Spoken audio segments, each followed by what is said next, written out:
Cari produk ANB Store, kaos, merchandise, atau buku. Silakan kunjungi anbstore.id, Tokopedia dan Shopee di ANB Store ID, dan WhatsApp di 0812 7111 1241. Ini permasalahan turunan ketika terjadi perbedaan antara hisab dan ru'yah atau metode yang ditetapkan oleh pemerintah dengan metode yang ditetapkan oleh ormas tertentu sebagaimana ma'ruf di negara kita. Dan sebenarnya kalau ini dilanjutkan akan ada banyak sekali turunan-turunan yang lain. Sampai kami pernah membuat sebuah kesimpulan, saya bayangin ya, andaikan Arafah itu ada di Indonesia. Lalu kaum muslimin sedunia mereka haji di Indonesia. Kemudian mereka nanti akan melakukan wukuf di Arafah. Kita bayangkan, andaikan Arafah ada di Indonesia. Mungkin di Arafah akan ada 4 wukuf. Wukuf An-Nadhir.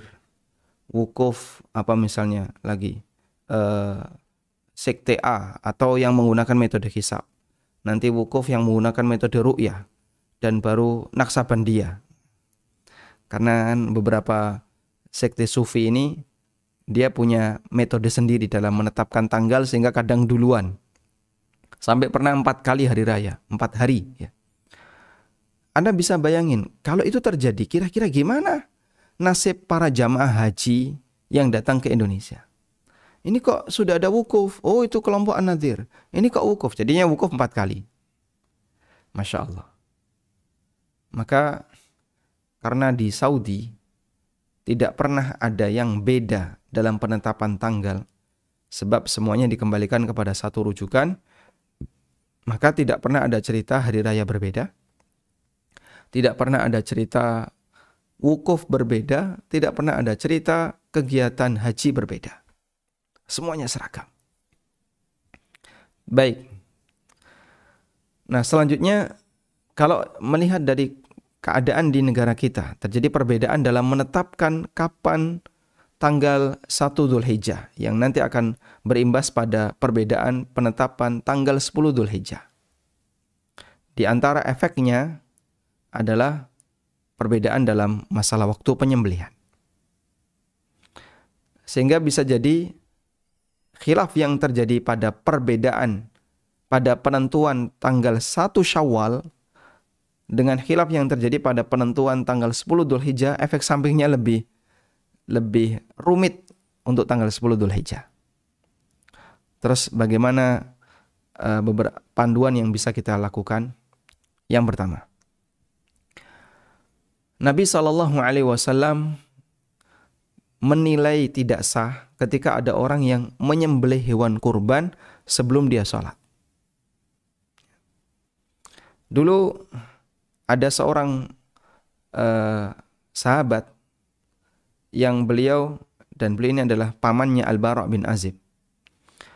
Beliau menyembelih seekor kambing sebelum berangkat sholat Id dengan maksud agar kambingnya bisa disuguhkan kepada Nabi SAW. Sehingga pertama kali disembelih dan nanti ketika selesai sholat Id langsung bisa disuguhkan kepada Rasulullah SAW, bisa dipakai untuk sarapan.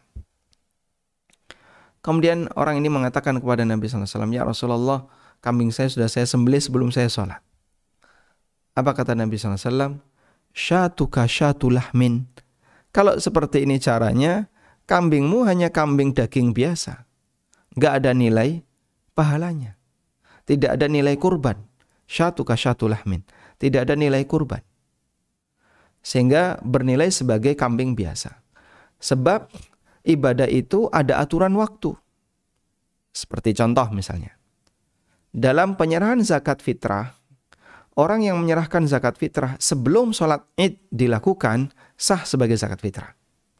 Tapi setelah sholat Id dilakukan, maka statusnya hanya sedekah biasa. Nabi SAW bersabda, "Faman addaha qabla sholati, fahiya zakatun makbulah." Barang siapa yang menunaikan zakat fitrah sebelum sholat Id, dia menjadi zakat yang diterima. Wa man addaha ba'da sholati, fahiya sadaqatun minas sadaqat. Tapi siapa yang menunaikan zakat fitrah setelah sholat Id, sedekah biasa. Batasnya cuma waktu sholat id. Sama-sama yang dikeluarkan beras. Sebanyak 1 sok, anggaplah 3 kilo. Tapi Pak, kenapa kok nilainya jauh berbeda? Karena ini yang sesuai aturan. Yang sesuai aturan orang mengeluarkan zakat fitrah sebelum sholat id, jadi zakat sah sebagai zakat fitrah. Dia tercatat mendapatkan amal zakat fitrah dan menggugurkan kewajiban dia bayar zakat fitrah. Tapi kalau dia telat lalu bayarnya setelah sholat id, maka dia berarti tidak membayar zakat fitrah meskipun dia mendapatkan pahala sedekah dengan menyerahkan beras yang dia berikan kepada fakir miskin. Batasnya hanya sholat id. Aturan yang sama juga kurban. Aturan yang sama juga berlaku pada kurban. Siapa yang menyembelih sebelum sholat id, kata Nabi SAW, syatu ka syatu lahmin, ya kamu seperti nyembelih kambing biasa, nggak ada nilai kurbannya. Sehingga orang semacam ini tidak akan mendapatkan pahala kurban.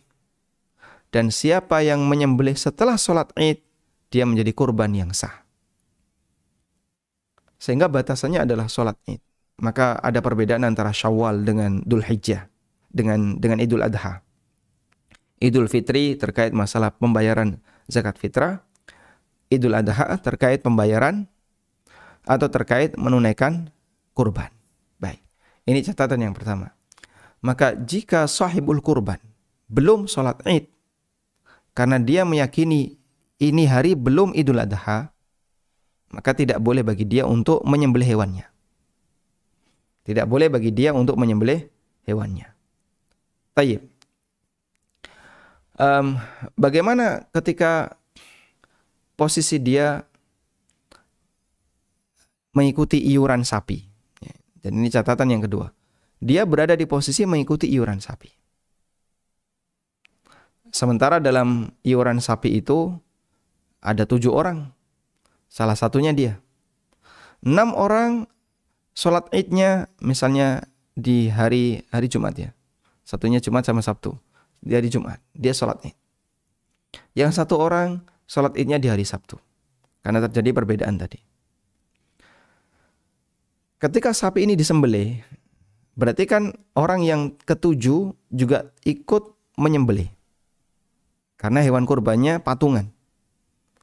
Maka di posisi ini dia berarti ikut kegiatan kurban, tapi disembelih sebelum dia sholat. Itu kemudian memberikan konsekuensi bahwasanya kurban dia tidak sah sebagai, sembelihan dia tidak sah sebagai kurban. Ya.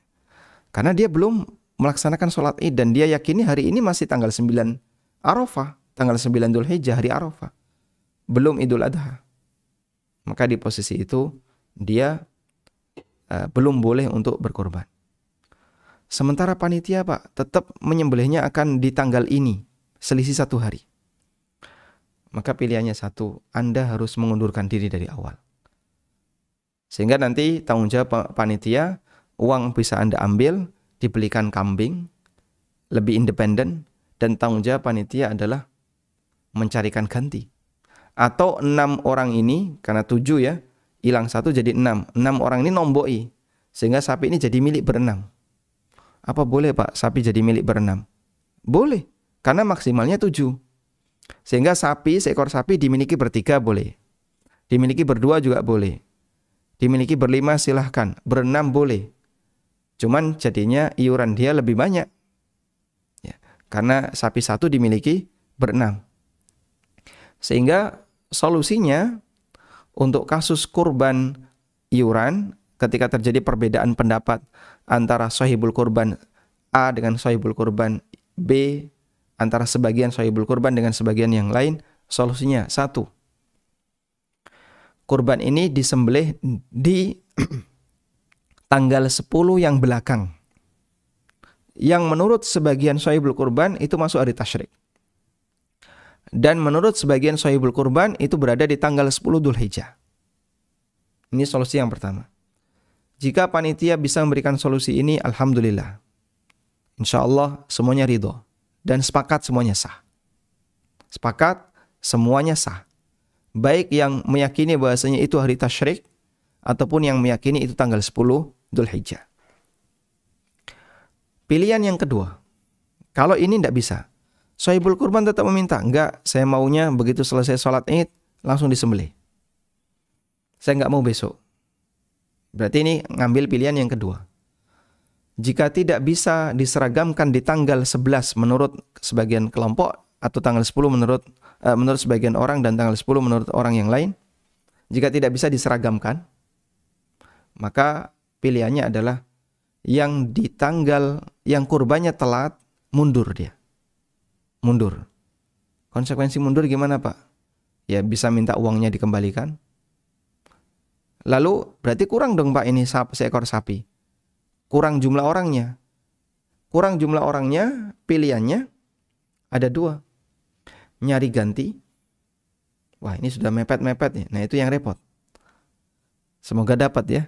Nyari ganti, atau pilihan yang kedua adalah orang yang masih tetap berada dalam iuran sapi tadi, nambahi.